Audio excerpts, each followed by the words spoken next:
Good morning, everybody. Welcome back. It's Sunday, which means it's stream time, and today I am joined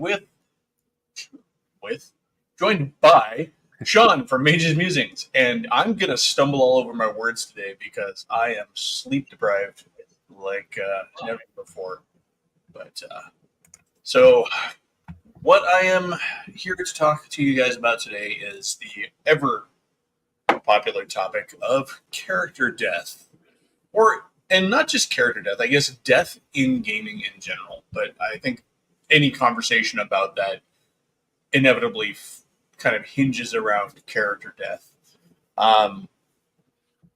For a lot of people, character death is absolutely ingrained in and intertwined with the game or gaming and the enjoyment of RPGs. A lot of people can take it or leave it, and some people are absolutely against it at any cost. They just feel it should be completely off the table, and we should find the drama elsewhere besides potential death. And so that's what we're going to talk about today. Sean, what's your take on character death? I think anybody who's watched my shows knows that. Yeah. Well, I mean, obviously I agree. It depends on the game. It depends on the group. But I mean, for my games, it's 100% on the table. Your characters are at risk, and that's part of the fun. That's part of the game, is that the stakes have to be there. Now that's for D&D. I mean, my games are strictly D&D. You know, you're risking your lives trying to find massive treasure and become heroes. If that risk isn't there, then that's a huge part of the game diminished. Yeah, I tend to agree when it comes to games like D&D. That said, I have also played D&D without strong danger of character death and had a lot of fun still. I do think that the genre you're playing really does work the slider on death pretty hard, though. And how it's covered, how it's played out. For example, a gritty fantasy, or old school fantasy it should have death really tuned up high. Something more story based, even still D&D, probably going to slide down. But superhero gaming, we all know that like superhero gaming, even if you do die, it's probably only a temporary state. And death really ever on the table in superhero games? Your character can always come back in some form or another pretty easily, whether that's finding out that they weren't actually dead, or you just make the new character make the same character but with a new alter ego name because it's somebody else picking up the mantle, or you retheme the character slightly different. I mean, so superhero gaming is different. Science fiction, depending on the kind of science fiction, is going to run different. Like Traveler is going to run probably grittier. Cyberpunk's going to run super gritty, and Cyberpunk is notoriously deadly. But at the same time, Star Wars, I think there's a general expectation in Star Wars games that the heroes don't really die. I mean, they never really even come close to it in any of the Star Wars stuff. I mean, there's a few exceptions. Obviously, Rogue One, everybody dies. Spoilers for an old ancient movie now. Pretty sad to think that Rogue One is an old movie, but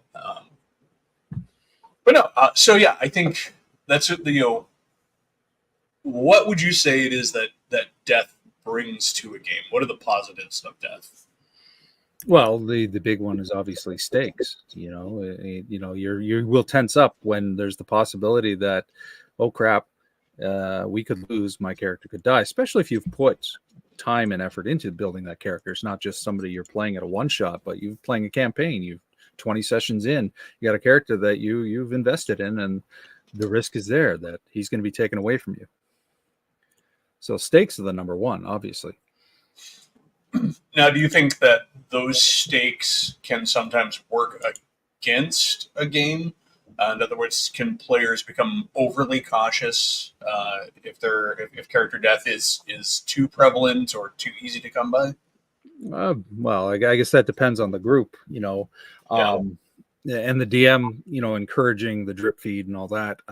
Wait, that didn't make any sense. Well, the yeah, you can. I think the short answer is yes. Players can get a little cautious, but it also depends on what you're going for in the game.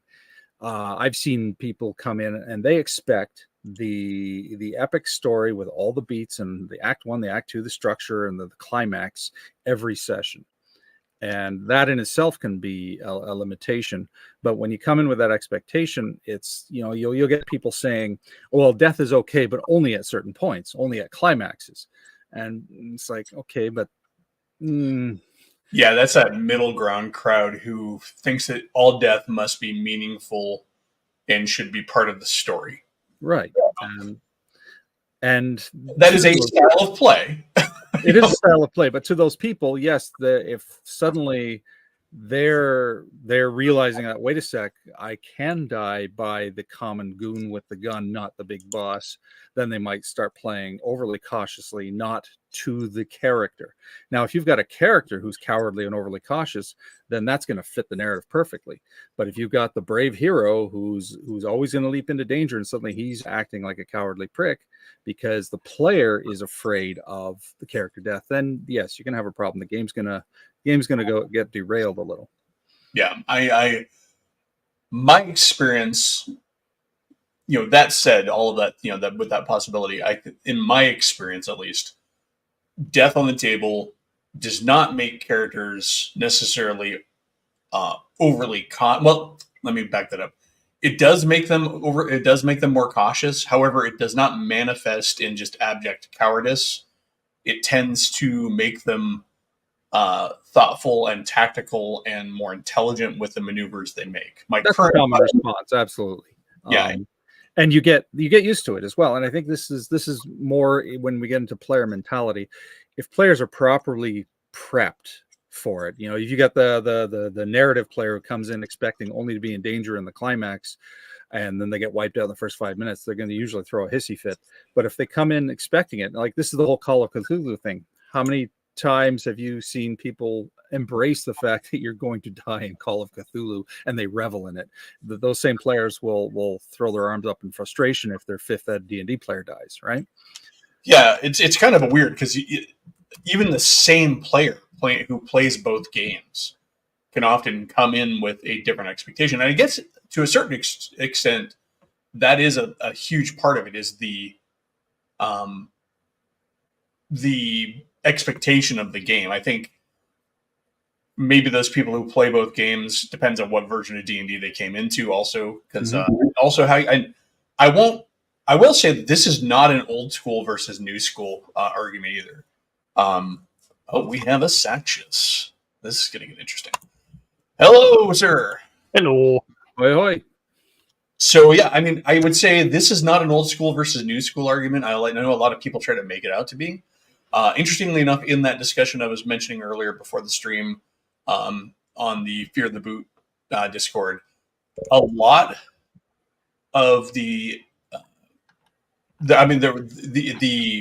pro and con side was well distributed across generational gamers. I've met a lot of the guys in there, and I've already kind of associated names to screen names and stuff like that. And so there were younger players who were all about character death, and older players who were very much about making it meaningful and keeping it off the table except for where it counts, and every degree between that. And I know, like, we used to play all the way back, even before 2E, we were talking about this too, with the -10 rule, -10 hit point rule, which is a way to mitigate character death. It's a pretty severe way to do it, and I think it keeps the game interesting. But yeah, I don't like to think of it as necessarily a generational thing. I think maybe old school leans more towards high character death, but I don't think it's exclusively their realm, and I don't think that all of them are lining to characters. Even as a kid in the 80s, we fudged death because we didn't want to die. It was cool. We wanted the power fantasy. I mean, we threw hissy fits. I was 13 and lost a character I liked, and was like, fuck, but you learn it. You adapt. You realize that threat, depending on the game, obviously, but that threat is part of the fun. And when your favorite characters whittle down to their last hit point and you get out by the skin of a natural 20, those are the members you keep too. That's fun. Yeah, and that's the thing too, is I think that death does bring some dramatic options. And you may hear a lawnmower outside. It is a cool day here a cool morning in St. Louis, which means you do all the yard work now. So real quick, I'm going to let Oscar come in here. Hey, so real quick, what's your baseline stance on character death? Yes. We knew you wouldn't disappoint. I mean, Eli, you've been in you've heard me as a DM. You hear whenever I talk in John's streams. I mean, I am definitely someone that will go out and give players a challenge, and a part of that challenge is to put on the table character death. Using the fact that monsters have got intelligence, that they'll do if it's 5e, a quick stab to the enemies that are down to make sure that they're dead and they're not going to be coming back up. Moving on to the next one, all the way over to the enemies, especially those that can do spell casting. They will use the same tactics against the players as players would. So things like color spray, charm person, sleep, all of these other things, especially at the low levels, are dangerous. Or even things like taking a shot at an unconscious character. Exactly. That's what character is not going to hesitate to try and get rid of you. Yeah. Now, continue. Go ahead. No, but equally so, I've also gone the other way, where players surviving an encounter is something that they are more terrified of. I mean, I've had in the 5e survival game, they encountered Yonti slavers who kept on throwing things like bolasses at them. They kept using sedation poison. They were using sleep magic, anything to reduce them down so that they couldn't move. And that changed the encounter completely. And as the players realized, we don't want to be taken alive. This is probably the worst thing that can happen to us if we're taken alive. So that became quite a big incentive for them to fight to avoid that. Well, that's another thing that comes up is the fight or die mentality. No players ever consider surrender a valid option. Yeah. I mean, I do like the whole, as you have done several times, Sean, where it is the reaction and encounter reactions where, if you encounter a group of orcs, they might just shout, surrender your valuables. Mm-hmm. We will just take your gold or take the things that we want so that we're not slowed down, and we will just let you be on your merry way. We might take your weapons so that you can't bother us, maybe kick the shit out of you, and then move on. Yeah. Oh, wait, was a dwarf among you? Forget that. Kill them all. Oh, yeah. Yeah, exactly. I think part of it, though, is, and it was mentioned in the comments here, I think, by my buddy Derek Adric Storm, that character death can also equal capture. It can also equal knocking you out and leaving you there. A lot of times, depending on the encounter, like bandits may not want your death on their heads because that's a bigger sentence. That's a bigger sentence. That's dangerous. Yeah, definitely. Go on. Yeah, and even things like orcs, while orcs are traditionally evil creatures and stuff like that, it may just be more worth their time to ambush you, take your stuff, especially if they're raiders, and just not worry about it. Yeah. So I guess if we're talking about death in more, I get the capture aspect, also capture or being left naked on the side of the road, does build in some of that same drama that the death of a character can put in new story arcs. I mean, using Conan for an example, because I'm running, so many of his stories, despite his reputation as being this big badass, involve him getting captured, starting a story in jail, him going in too gung ho and ending up unconscious or whatever. These aspects are I think important things to consider as a GM who was running a game, as opposed to just outright killing characters. And I think that can also, if you spice in and pepper in those soft kills, for lack of a better term, I think it still provides that meaningful and necessary consequence. But it allows you then to, when somebody does die, it's even more meaningful. So it can actually work that nice balance point for those people who are looking for a more meaningful death. As long as it fits the story, obviously. You don't want to just like have every group of orcs have a no kill policy because that just doesn't make sense. Well, yeah, it's got to make sense. That's the key is, and players won't surrender when they know death is assured. But if, you've got players say, okay, well, we surrender, we'll ransom ourselves. Nobody ever considers the possibility of ransom. It's like, all right, our characters will survive. We're going to be down a little bit of gold and we're going to be down a bit of gear, but we will survive and we can come back. Yeah. And that's almost never a consideration. It's like, we surrender, they'll kill us. I just think like in the last 15 or so years, I can only think of one instance where, I was the player, the entire group was downed. It was my character versus another one, and it'd just been a complete bloodbath. And that's where I basically said, I will surrender, because I knew my character, the thief, had a hidden dagger on him. So I did that just in order to be able to get the other guy to come over. Basically sort of like, okay, throw your weapons down like I did Dad's, onto the ground, just so I could bang my luck on a quick dexterity roll to get back up and do a sneak attack while he was busy dealing with someone else. Mm-hmm.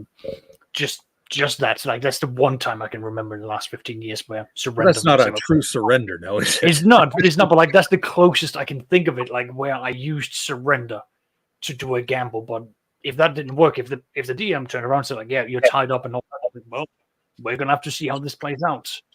I think on the topic of surrender, I think you can use that to build your story too. And by story, I mean the story that develops out of the actions, not a predetermined story. If players develop a reputation for showing mercy, then inevitably this reputation will likely get out, and you could even modify the encounter reactions in a given region. When they run into other groups that they might be overpowered, that if the party is stronger, they say you run into your fourth level party runs into 6 goblins, and the goblins now know that there's this party of adventurers going around who will show mercy if you just throw down your valuables and run away. Mm-hmm. Next thing you know, you've got a modifier on your die roll, or you can just decide, well, the goblins see you and they just pee themselves and run. And you're they playing, throw you a pre-made bag of gold, and that's it then. Or they just come up, oh, here's your ransom, don't kill us. You're them. Real quick, I want to touch on some of the starred comments I have here. Adric Storm, Derek again here said, early and frequent death lowers investment. I think that's potentially true with new players, at least. We used to always have the let the Wookiee win kind of policy when it came to getting people into games. You don't want to necessarily kill them off right away, because that's going to leave a bad taste. But I think once people are into the game, it's really. I've seen that, especially with OSC. We had 1 or 2 players who were new to the game, and they were a little disappointed when characters died, but then they got into the idea of, wait, I can make a whole bunch of characters. Like I play troop style, so they have a bunch ready to go. And next thing you know, it's like, I kind of hope this guy dies so I can play this other one. I'm like, well, you don't have to let him die. You can just swap out. Yeah, that was one of my points. We'll touch on that in a little bit too. And then let's see what else I got here. I do agree. Especially as you said, for newer players, you do want them to stay in the hobby, and that's also a key thing. And it's one of the things that I've done, at least for my real life group when they started. I was open about what my style of DMing was, and I said, listen, I'm going to do kitty gloves to sort of ease you in, but at certain points, and I will let you know verbally when it happens, like the gloves are going to come off. You're going to be playing it hard style. You should have acclimatized by then. So that way, especially new groups, they're also going to be, okay, we know what to expect now. Yes, if Onion Buns ever dies, we riot. So, well, at the risk of being spoilery, he's still kicking. He's still going. But he had a near death experience in the last game. So, well, he's one of the more interesting characters in your campaign. Not to go off too far off the topic, but yeah, I think he's alive because he plays his character well. Well, it is. It's not entirely off topic because the player who plays him, he's been on and off in my games for probably about 20 years now. Never like this role is Onion Buns the first time he's committed to a campaign. Usually it was just a sort of a sit-in one-off, and he took it hard when characters died early on. Like, you know, he put some investment in character. He came in with the assumption that we're playing the heroic game. I'm going to be Aragorn-esque, and I will be the hero. And then his character gets bitten by an ettercap and dies. And this is AD&D 20 years ago, and he was like, "What the hell?" All right, I thought we were supposed to be heroes, and that was his mindset. And I had to explain to him that it's a game. You have to play the odds. You have to play the numbers. That's why I roll the dice. Mm-hmm. As to that point too, you know, I think RPG Grandma's comment here, you know, it's also I think an age thing, and people are different. Like, I've never had a problem with character death, with my characters dying. You know, I am on record as being a forever DM, but I have played a lot back in the day, and even into my 20s and stuff like that. And so, I have never had a problem with character death. I know people are different, but for me, I can invest in my character heavily from the beginning and have him die real quick and not be mad about it. Because for me, it was like, it's always been about creating the character and developing a character. And if that character then lives long and enjoys a long life, great.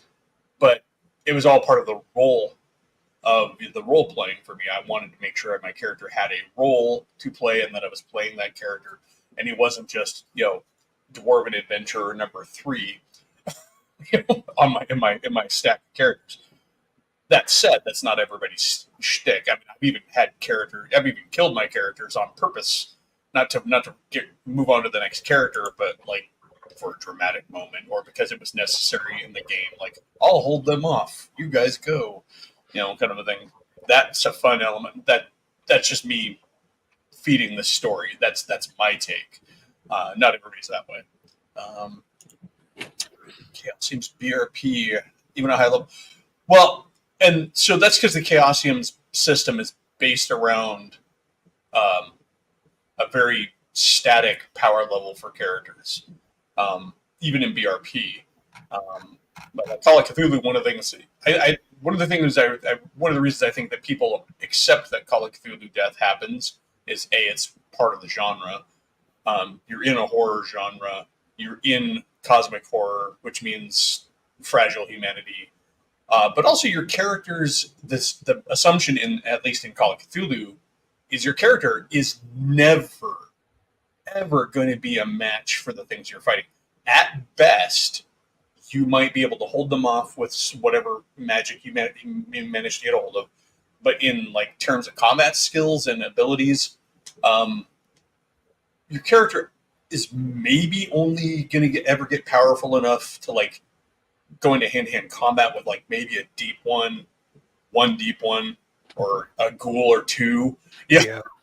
Other than that, it's throwing dynamite and gasoline around like it's going out of style. Yeah. But let's see. What else we got? Well, it's the same with like if you take a setting like Ravenloft, there comes a certain expectation of you are entering now an environment where death is expected. Death is going to be the norm.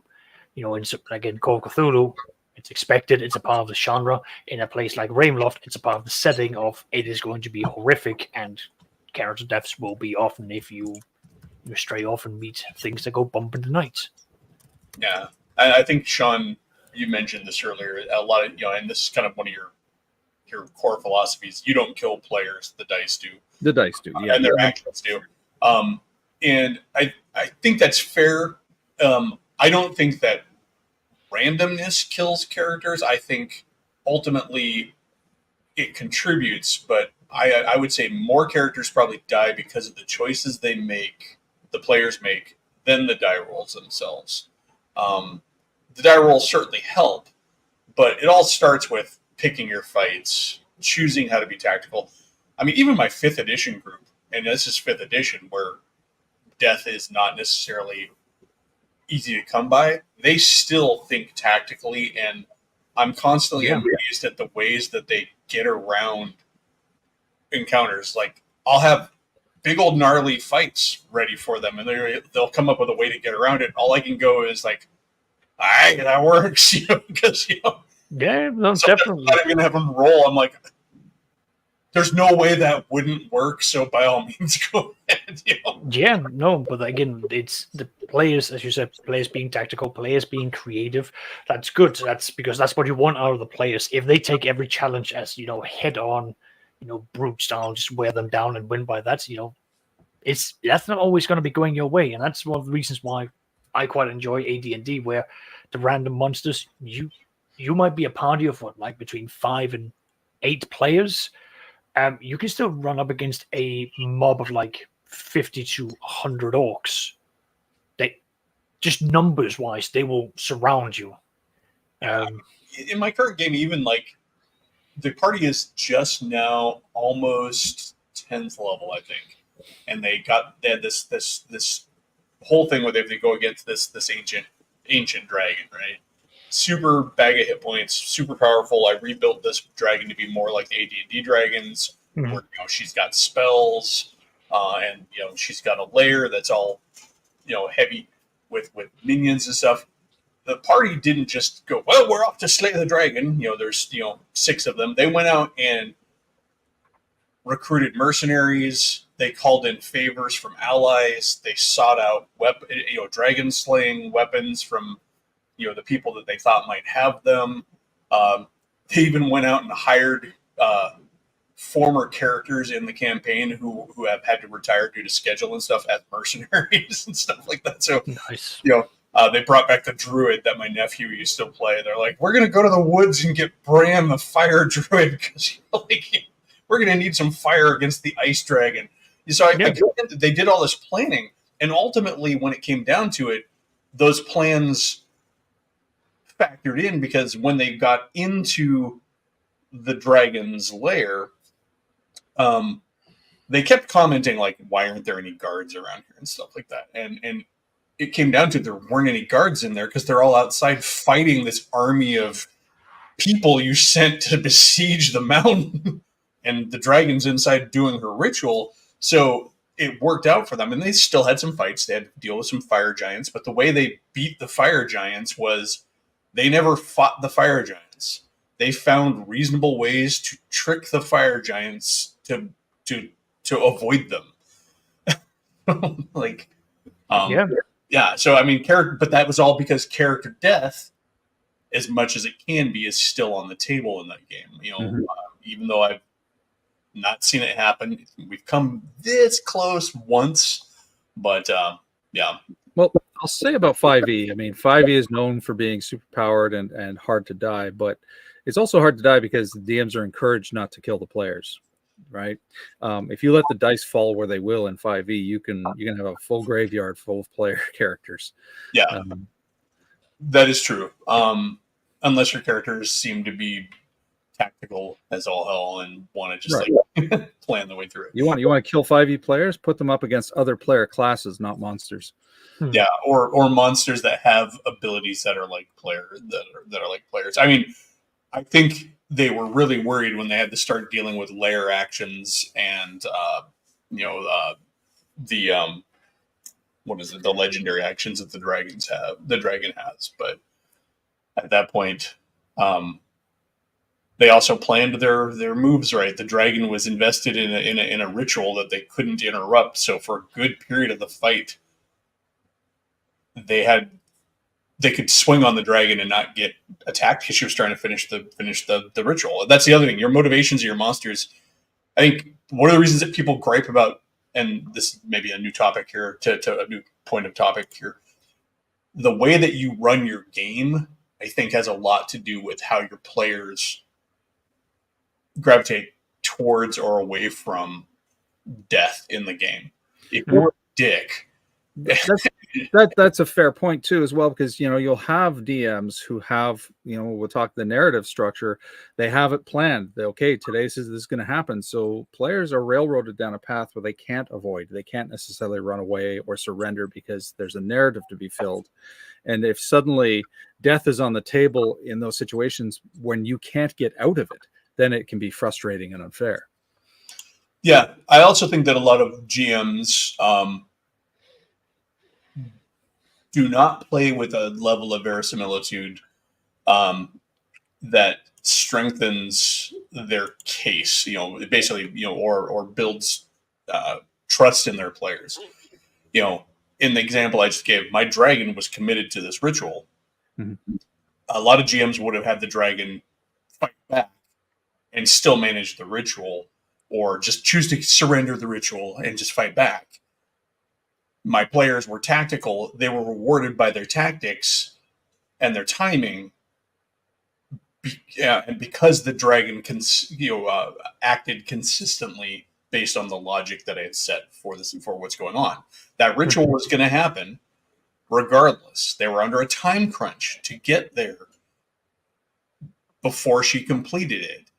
They got there in time, and instead of just rushing in and killing her, they made sure she was in the middle of this ritual. So at the end of the day, they were rewarded because the world acted consistently and logically. And I think if you want people to appreciate death, or to maybe not reel against death in your game, that can go a long way. Having a world that makes sense, because then the deaths are not just random. They're not you being a dick.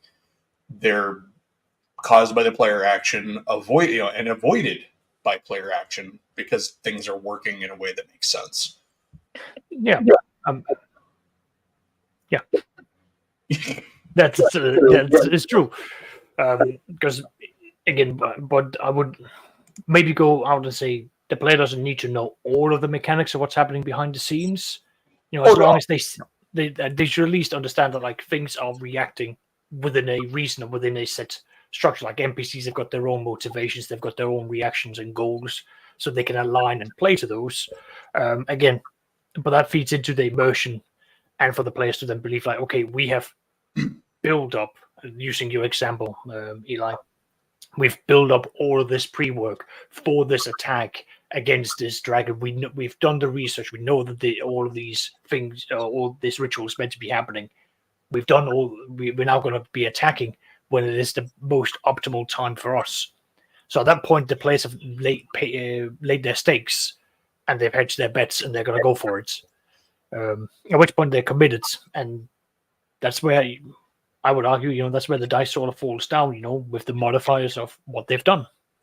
Yeah, I think going back to the consistency and the faith your players can have in you, you're right. They don't need to know the mechanics of everything that's going on behind the scenes and everything that's going on. However, if you establish that trust early on in your game, and you establish that consistency, and then they don't have to know what's going on, because they understand that you as a GM are to be trusted, that you have this logic, you have this reason, this rhyme and reason.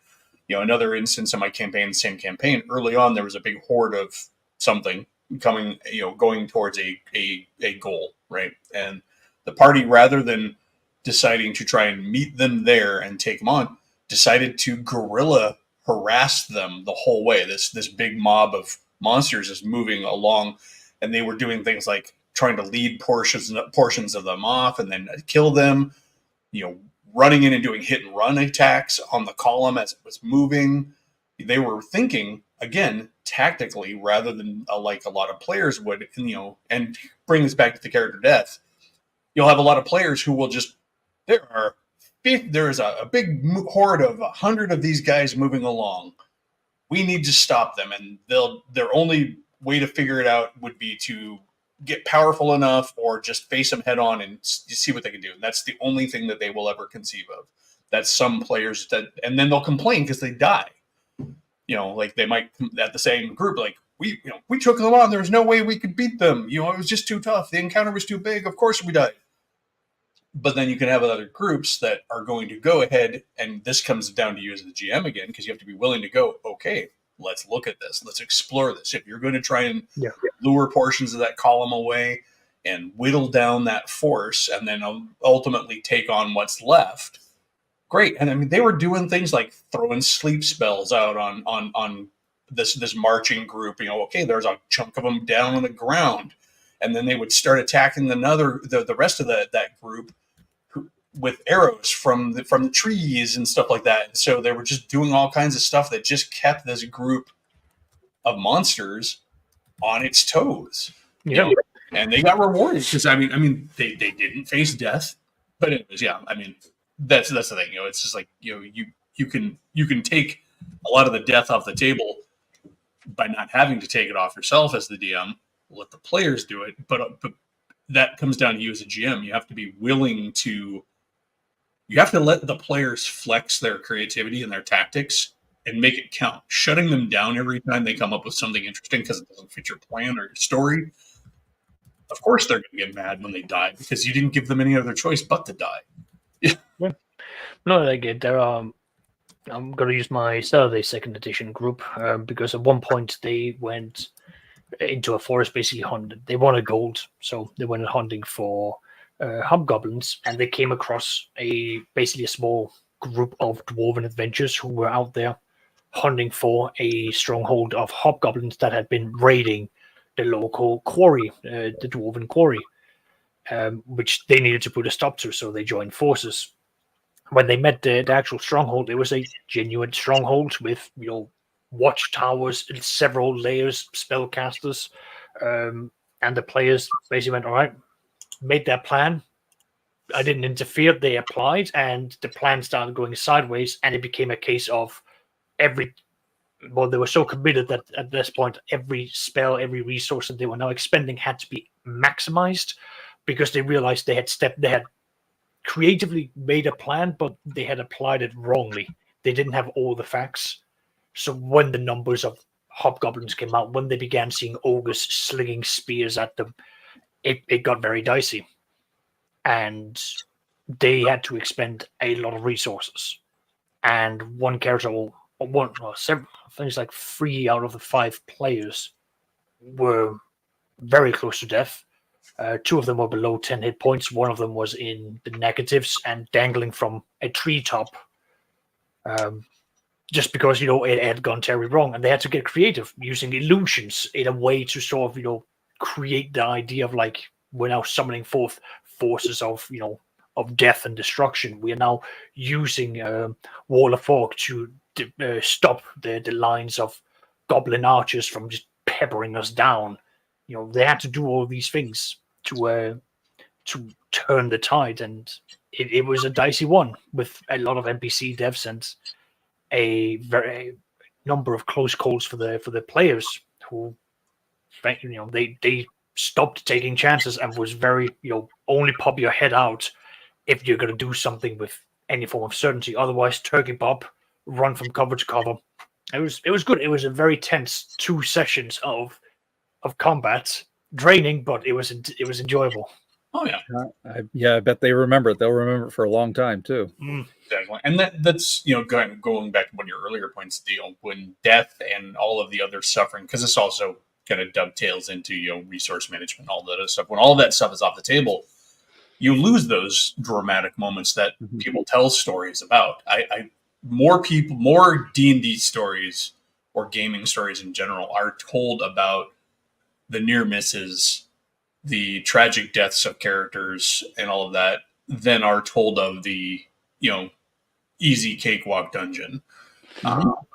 It's nobody remembers that. So before I forget, go ahead. Sorry, there's one instance where I can, again, in my situation, where they had a cakewalk encounter, but that's because I have a history of rolling very much below average. Like just in general, and they had gone through a dungeon. They had expended a lot of their resources, and they had entered into an area where I had rolled a random encounter for a Hydra that was stuck down there. But when I rolled the hit dice for this 7-headed Hydra, it came up to 15 hit points. Terrible for a 7-headed Hydra. So I just described it as this like mangy, elderly, toothless Hydra that was coming out, and the players were convinced that it was an undead Hydra. So after they threw literally everything that they had left and the Roll kitchen over sink. holy water. Literally, it was a case of like run up there, do every single attack, take this pot, pour oil into it, throw it over at it, do this, expend the last charge of this magical rod, like everything. And it then died. They just stood there. It's like, was that it? Was that really it? That can't be it. Is it really dead? I was like, yeah, I rolled 15 hit points for it. It was a 7-headed Hydra with 15 hit points. And the players, they've never recovered from that. Yeah, it's real quick before I forget, and actually a comment came up from Jimmy Invictus. I think that's one of your guys, Sean, isn't it? Yeah. Coming from him. Yeah. So I'm going to bring this comment up, but I'm going to talk about the one point in regard to character death. I think that is a factor in the change of acceptance of character death. So one of the things, and I'm kind of curious what your guys' thoughts are on this. I think that one of the things that has been very influential in the acceptance of character death has been the growing complexity in character generation in D&D especially. I feel it is much easier to accept a character death in older editions of D&D, especially like BX and OSE and stuff like that, when you can literally scribble one out on a note card in 5 minutes, if that, and be ready to play, or like you said, troop play. With the modern games of D&D from like third edition especially, because good lord, that level of complexity of character generation. First of all, you're invested in that character even before you start investing creativity into the character, as far as like your imagination, who this character is, what they do. You've already invested time and effort, literal effort, into building that character. You've got to figure out the build, the horrible evil word of the build. What do you guys think of that one? No, I agree with it. It tracks. It's completely logical. If you're going to spend an hour making a character, you don't want to see him dead in 5 minutes. But I still think the threat has to be there. And that's just more incumbent on the DM not to say, okay, here's your first encounter. It's do or die. Yeah, I think that it changes the play style. But go ahead, Oscar. Sorry. Yeah, no, like it was a bit of a culture shock as well. Because when I was at university, when we were playing 3.5 and Pathfinder, I bragged about I could make a character in 20 minutes, and then bam, I'm ready to go. With everyone else going like, I need at least an hour and a half to go through all, the numbers and all this. I'm like, nope, bang, get down the stats, roll all this through, just go. He's a thief. These are the major ones. Go into the dungeon. Go. I've got several more characters to go. Just yeah. And we all had a stable of characters back in the day when we played. I'll bring up Jim's character comment, because I think this is a common question that comes up and a comparison that comes up, and I don't think, and nothing against the comments, good comment, because it actually does show the comparison and possibly where some of the disconnect comes from with a lot of newer players who might be coming in from the video game side of things. In games like all the Souls and Souls-like games that are out, yes, you do die a lot at the early stages, and it doesn't diminish investment like it can in a tabletop game, because you literally don't have to put anything other than the playtime every time you start over. So in those games, your character dies, sure, but you're not having to generate a whole new character to when you go back to play them. And even if you are having to create a new character, let's say something like, an Elder Scrolls game or something like that, right? The computerized creation of the character is often much shallower in terms of actual depth of labor, not necessarily in terms of depth of character, than you would have at the tabletop. The game's UI is going to make it much easier for you to create a character for the game than flipping through a bunch of books and having to consider the options of her character class and all of that. Find your spells, generate your spells. So I don't think that the video game equation necessarily works because there's just a different. It's also engaging a different part of your brain. Um, the entirety of playing the game is a task. There's no downtime waiting for your turn around the table, and it is very much. I mean, yes, there's some behind the scenes RNG that goes on, in the computing of the game, but all of it comes down to your skill as a player in those games. You have to learn the timing on the moves. You have to learn the way to attack the guys, but it's all active. It's all very engaging. Whereas D&D, your character could do nothing for an hour of table time, nothing, relatively speaking, exploring rooms, listening at doors, open the wrong chest and die, or have a unfortunate roll against him and just die, and then you're having to create a new character and get going all over again. So I think there is some comparison, but I think that the reason that one works and the other one doesn't is because they're very different forms of engagement, and it's also very different buy-in that you're coming from. Again, From Software and the Souls games, it's those who played, they know what they're going in for. I mean, I spent 3 days just getting past the tutorial boss of Dark Souls 3. And at that point, I went, I'm not playing this without someone to drag my dead weight through the game. So that I do not have the skill set or the interest of dedicating that many enemies to memory just to get through the games. Whereas to D&D, because it's more of like analyzing what my character, my class, my abilities are able to do. I can then sit down and go like, okay, this is what I'm good in. This is what the team's good in. I can then sort of like work that in. And there's the level of randomness is something that it brings me more. That brings me more into wanting to basically experience that and roll the die, so to speak.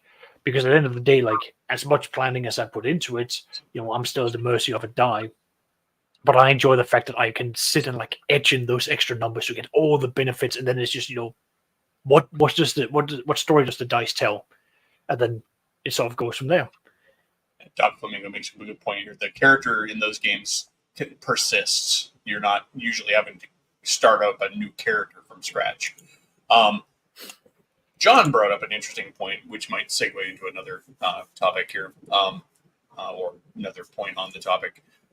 There is a change in the mentality, I think, generationally speaking, in what people are bringing to the table, and that's just a sign of the times. A lot of people are bringing in playing characters, and again, this is another one of those things that was present back in the day, so it's not strictly a new versus old thing, but I think it's more prevalent now. More common, yeah. Yeah, is that people are using games as a way to work their shit out, and that can be good. And that has been, I mean, psychiatric profession is actually using gaming as a way to do that. That should be done. If you're going to do that, though, I think you have to be doing that at a table that understands that it is open for that. My kids, for example, my oldest, a lot of his games are very topical for him and his friends. That's how they like to work a lot of their real world crap into the game. That's how they play. And that's cool because that's the table contract as well. You're not just showing up saying, I've got issues, I'm going to resolve them, and you're going to help me, right? And then they're like, that's not why we're here. Go away. Yeah, but they're all very intelligent, and both emotionally and like intellectually. So they're able to still separate that, and for them, it's a way to breed drama into their games, which is cool, and like actual like story drama, not drama. Mm-hmm. Yeah. But again, it's as Sean said, it's a contract. Because I have been in the position where some players would have wanted to bring these things in, but that's not the sort of things that I necessarily had interest in bringing in. So, but thankfully, it was just an amicable discussion between me and the players, and we just went, it's fair enough. I'm not the DM for you. this game is not, what you're looking for. So it's just a case of just us going our separate ways. But again, this is down for the communication and where both parties have to be open about, what it is that you want out of the game. But it's like many things, you got to communicate and be able to at least know what it is that you're looking for when it comes to these games. So speaking to this, IQ, this is not something that's intrinsically part of, I think you're kind of talking maybe about Call of Cthulhu, which you've been playing a lot of. That is just a general suggestion. It's not part of the actual core rules. It's just an established way of playing those games. When if your character dies in the middle of play, and this is done in D&D a lot too. I think, Sean, you've even done this in some of your games where, like, your character died, here's a henchman to play right now or something like that. I've done that, but most players now have multiple characters. So yeah. We just contrive whatever character they choose to bring in, and that's it. But in Call of Cthulhu, it's a common suggestion, but it's not in the rules that, you just hand them one of the NPCs or unused pre-gens or something like that for whatever game scenario you're playing. And it's a variation of the contrived character entrance, but in that case, you're not having to generate a character. You're being given one that's already made, or in his case, sometimes choosing one. So yeah, it's that is a way to do it too. And I think though that still that comes down to the social contract at the table. It comes down to the style of play that you want, which I guess is rolled into the social contract. But it also comes down to the game you're playing. And I mean, D&D doesn't tend to talk a lot about pre-gens, for example. Well, I mean, there are pre-gen module characters in the modules and stuff back in the day, but other than the assumption of having a stable of characters, there's not really a strong tradition of having a handful of NPCs and pre-gens to hand out. I mean, that may happen, but it's not really in the game. So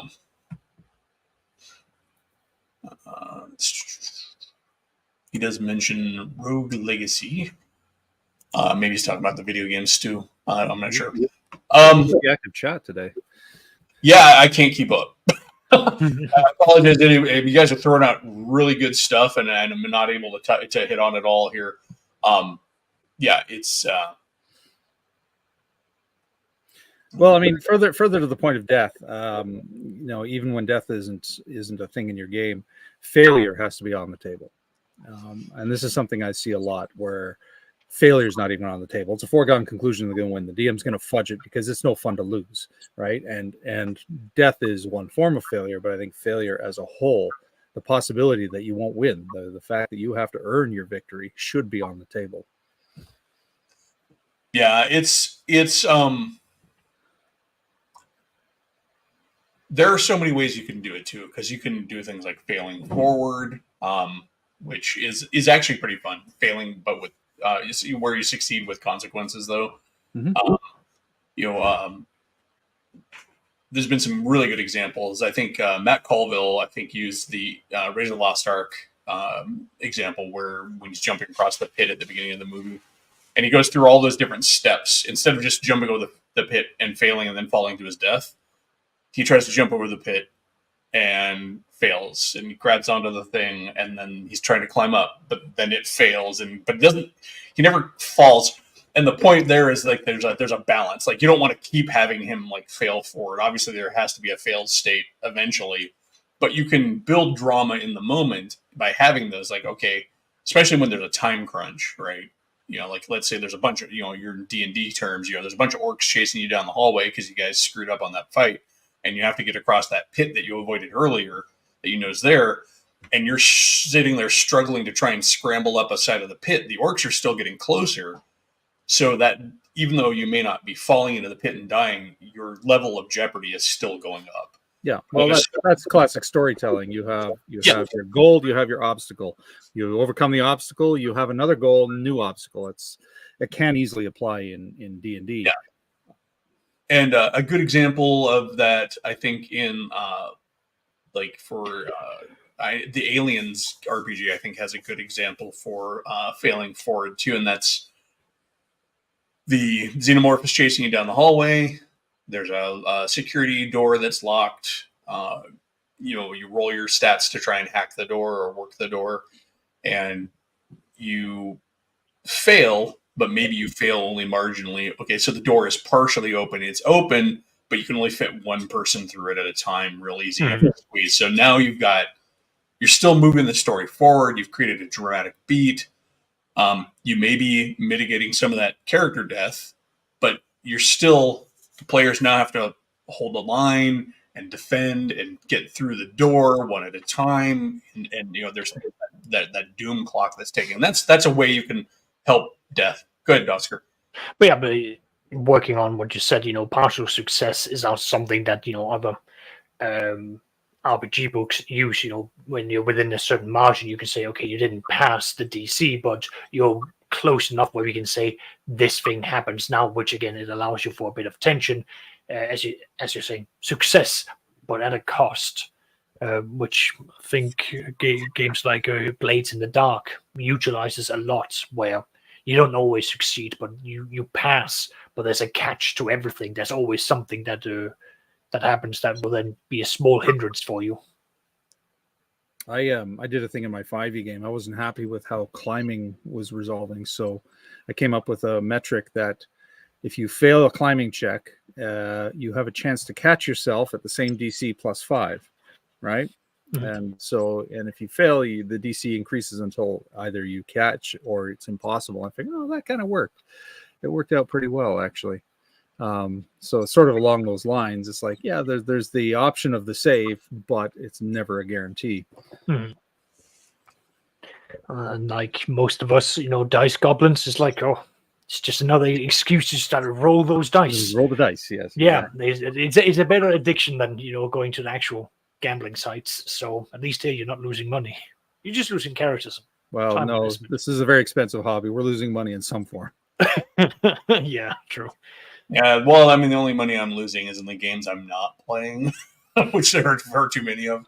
I found a pristine first ed monster manual with the original cover, and I spent a little too much on it. So yeah, money is still bleeding out. I am not sure to which Jimmy is referring to. He said like Big Mouth Strikes Again. Yeah, I don't know. I think he was referring to somebody else. I don't know. Maybe me. But no, I think that I mean, really, when it comes down to it, and you need to be wrapping things up here, but I think when it comes down to it, there's a place for death. I think if you remove death from the game entirely, like a lot of people want to, you're really doing yourself and the game and I'm not going to say that. You're doing yourself and the players a disservice.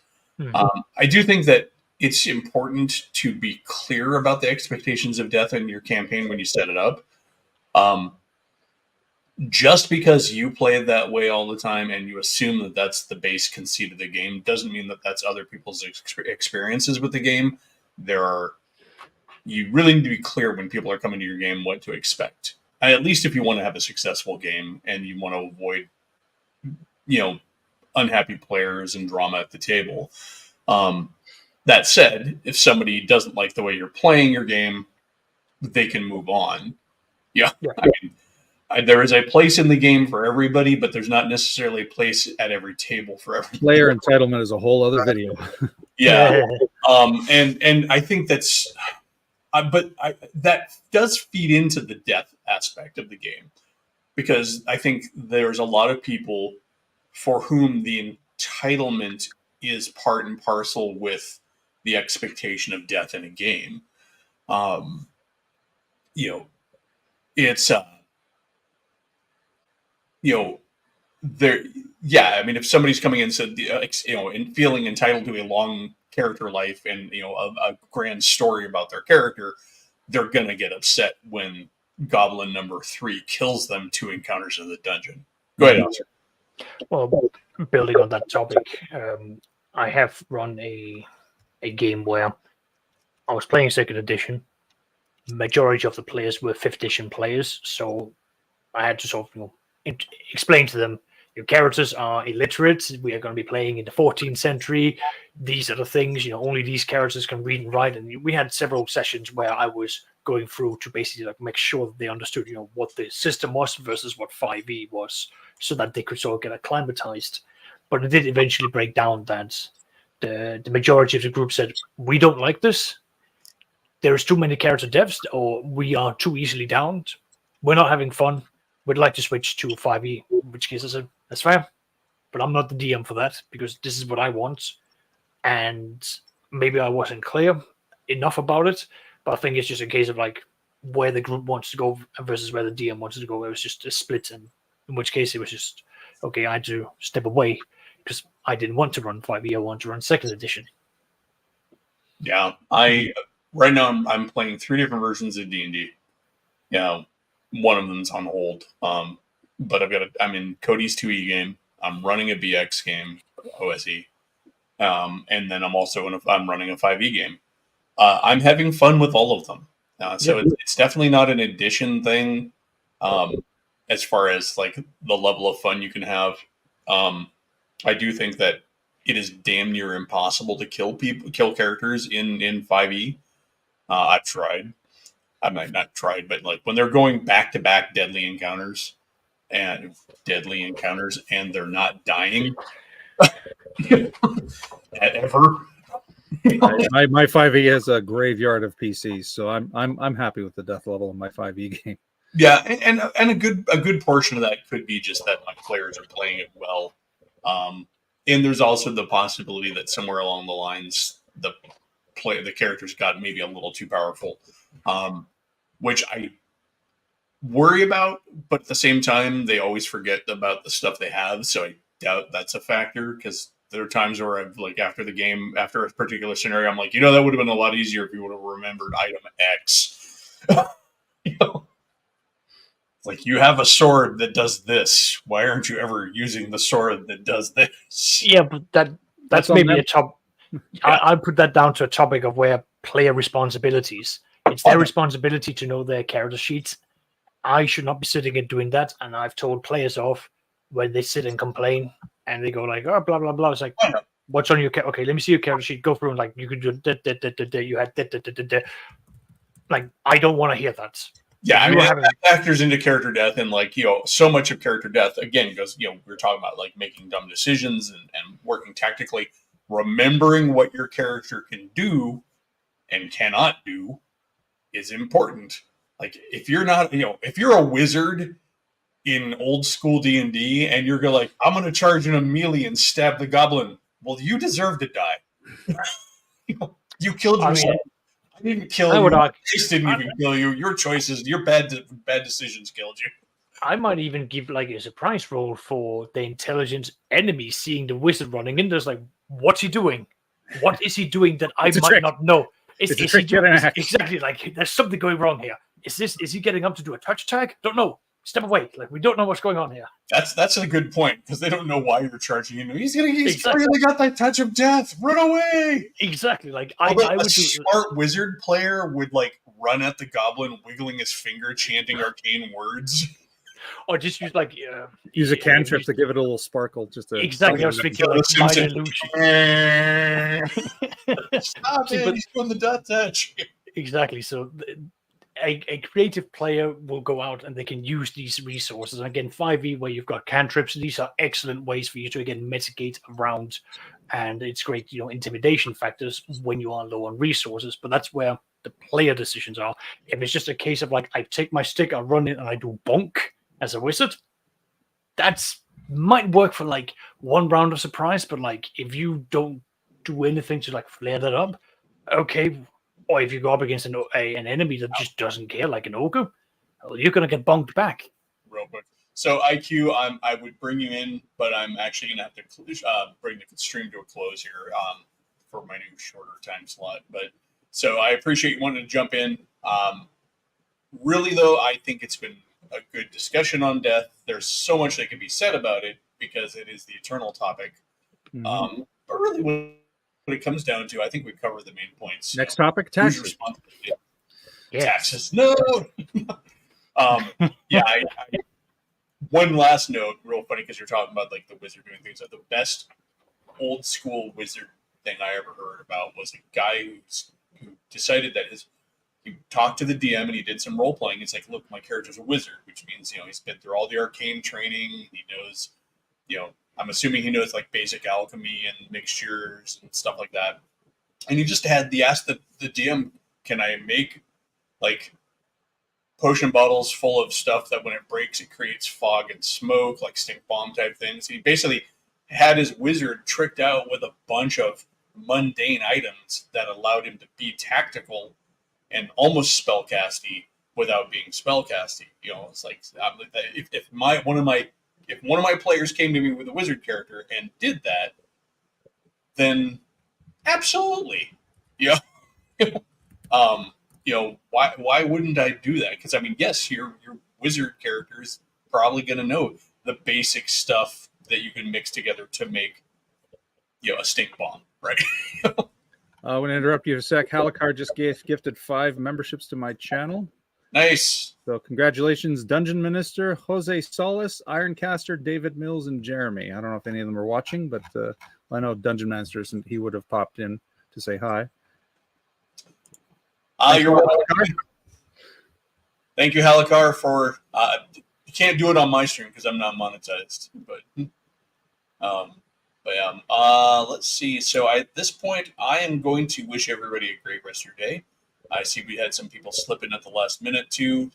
Thanks for coming by, even though we're on our way out. As usual, it was great having wonderful guests on. Sean, go ahead and shill your channel. Yep, Sean, Mage's Musings, back in production mode, trying to catch up on my backlog of recaps. I've got OSE 31 coming out this week. It's 95% complete. I just have to do the puppetry. And other stuff. I'm hoping to do some rules dives. So if you like puppets and you like D&D talk, come on over to Mage's Musings. It's a great channel. It's definitely, and also if you ever, I will make a pitch for it too. If you ever have somebody you're wanting to get into old school gaming, and you want to show them what it can be and how it can be fun and still fulfilling, if their only point of reference is modern gaming, it's a good channel to send somebody to. Because Sean does really. For a lot of people who are on my show, if you're not subscribed to Elbait, come on over to Elfbait's channel. I see a lot of people on my side today. Yes, there's plenty of room. Come on by. All right. And so, Oscar, you do not have a channel. I do not. But you do like to participate in a lot of people's discussions, and I always appreciate having you here. I mooch in on other people's stream just to give my 2 cents. I think that if you ever did decide to do a channel, it would be something very unique and interesting because you do have a particularly singular voice when it comes to a lot of topics. So logistics and taxes. I will go through the reasons why dungeon delving will be helpful for you and why you have to set up logistical support networks, which means hiring people, getting supply lines, and just doing all of these weird and wonderful things. I've tried it with one group of unfortunate players, and it was fun. But yeah, I've got. I don't know. I might cave in at some point. Well, even if it was like mine, where you literally do one video a week. Yeah. And it's a stream. I'm trying. I keep trying to spin up, and I keep talking about this. I'm going to bring more, non-stream content. It's just a matter of finding the time and the energy to do it. And every so often I do manage one, but now I've got this, and I've also got the streamed game every other Monday for By the Sword, which we did just have our most recent episode. So it's on the playlist if you're following along. With that, though, thank you both again for coming on. Thank you, everybody who was in the chat. I'm not going to name you all because there were so many of you. I think we're up to like 25 people. I know to a good extent that was because Sean was kind enough to simulcast or simulstream here. But with that note, I'm going to say get out and game. Have a good one. And later, folks. Cheers, all. Bye.